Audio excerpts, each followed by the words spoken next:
are going to begin with this breaking news from Crawford County. A late night train derailment in Bucyrus causing road closures and evacuations. This happening on the city's east side near Whetstone Street. Now, this was a look at the scene from just a few hours ago. And here's a look at the radius impacted by those evacuations this morning. This highlighted area is the quarter-mile evacuation zone, which surrounds the area of where that derailment happened. As you can see, it mostly focuses on the area of Whetstone Street. Now, despite this overnight scare, the Emergency Management Office down in Crawford County says that there is no threat to the public right now. Let's send things out to Rocky Walker, who is live at the scene near Whetstone Street. Rocky, what's the latest? Kurt and Katie, yeah, they're about 8-9 hours into this evacuation. That's where I'm at right now. You could see they're still working behind me. Here, you zoom in into that tanker that's turned over on its side right there. You see the numbers. I checked those numbers with the National Oceanic and Atmospheric Administration. That is the code for hydrochloric acid. So that is one of the tankers that has hydrochloric acid inside of it. And that is what really caused this quarter-mile radius evacuation.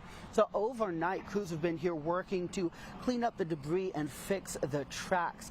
36 hours is how long officials in Bucyrus say until people can return to their homes. Late last night, that trail derailment sent 19 train cars off their tracks, knocking 5 onto their side, including at least 1 carrying hydrochloric acid, triggering an evacuation of the area. Residents say they were shocked and left as soon as they could. It was literally like right in our backyard, like right there. And so I was just, I couldn't move quick enough to be able to get everybody out of there. It was just the idea of anything happening or, you know, just being outside. Emergency officials say no leak has happened in the tankers and there's no immediate danger to the community, but they are keeping the road clear in this area while crews work. For those impacted, a shelter was created at Bucyrus High School.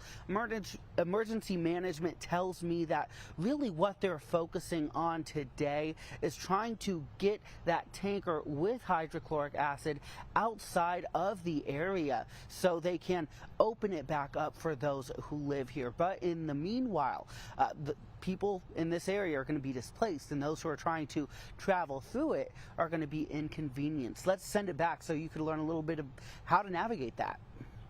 Thank you, Rocky. Just looking at that right there behind you. Incredible images there. Thank you for that information. Let's take a look. This is the quarter-mile radius that Rocky was referencing. So we had the train derailment happening here at Whetstone Street, right there near Otto Avenue. And they did have a mile radius. They shrunk it down to about a quarter mile just a few hours ago. But if you are in this area in the blue, that's the area where you cannot travel or exist in this area right now. They evacuated people to Bucyrus High School, which is just west of this area. But if you normally use Whetstone Street to make your way from East Mansfield Street down to State Route 19, instead you have to stay on East Mansfield Street and take that to State Route 19. Kind of see it down here, that yellow line, to avoid this area. Again, this is just north of the Crawford County Fairgrounds. Traffic not super heavy in this area normally, but it is a major inconvenience for people who do use Whetstone Street at this time of the morning. As Rocky was saying, this area will remain evacuated for about the next 36 hours.